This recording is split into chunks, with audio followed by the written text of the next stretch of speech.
話說咧，我之前咧就 po 咗條開箱超級雷神嘅片啦，咁啊估唔到咧 Free Zero 都有睇我條片啊，咁所以咧今年嘅動漫節佢就邀請咗我咧嚟睇下佢個 booth 度有啲乜嘢靚嘅咯喎，跟住嚟啊！第一個咧就係要介紹佢哋呢個 Zero 神系列啦。咁呢個 Zero 神系列咧，其實就係為咗慶祝 Free Zero 呢間公司25週年而創立嘅一個 IP 品牌嚟嘅。上年我已經留意到佢哋咧有呢一個嘅朗膠公仔出咗嚟㗎啦。咁嗰陣咧我都已經咧係想要翻個嘅，咁啊好開心啦。今年咧佢哋有更加多嘅玩法啦，除咗咧就同唔同嘅藝術家朋友們有唔同嘅 crossover 啦，哇咩形式都有啊！最緊要能夠咧可以捉住我個心嘅咧，就係佢哋今年新出嘅毛公仔。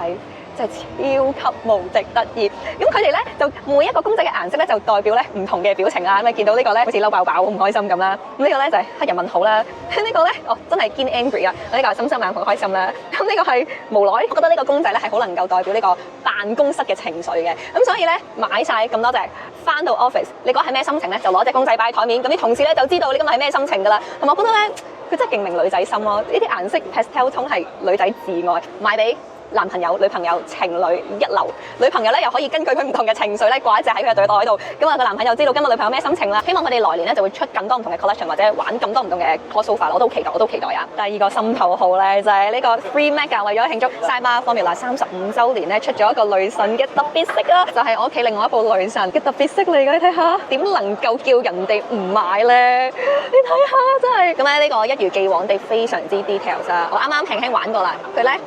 對門係可以喐啦，跟住個車艇都可以開啦，跟住你見到個雷神仲喺度閃閃下啦，入邊嗰啲 details 都做得非常之足夠啦，同埋咧佢咧係可以收起對翼。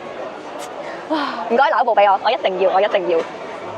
突然之間由東張主持上身啊！三位大師你哋好啊，可唔可以講下呢個來源啊？其實呢個咧，我哋喺廿幾年前就有一隻 1.0 版本嘅，叫做 Brothers Roper，咁就係一個合道嚟嘅。咁經過25年，今次同 Free Zero 合作啦，咁好開心啦，將新技術融合咗入邊啦。咁亦都俾個古仔佢啦。咁佢已經係一個記者嚟嘅，發掘到一啲好秘密嘅嘢，最後尾咧變咗一個隱世嘅神秘嘅合道，去警惡懲奸。咁你哋嘅分工係點啊？譬如寫個故事內容啊，我就會寫咯。咁啊 Kenny 咧就會去監修成件事。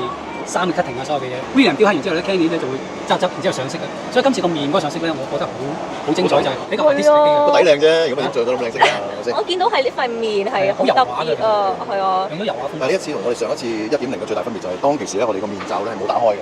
咁今次25週年之後咧，我哋將個面罩真身出現。呢個樣係你諗出嚟嘅喎。其實咧，我就諗咗好多個樣嘅，咁啊，然後跟住交俾佢哋揀邊個啱用，咁啊，終於係揀咗呢一個。咁而嗰個古仔咧就好配合到我個樣嗰個表達。今日係第25週年。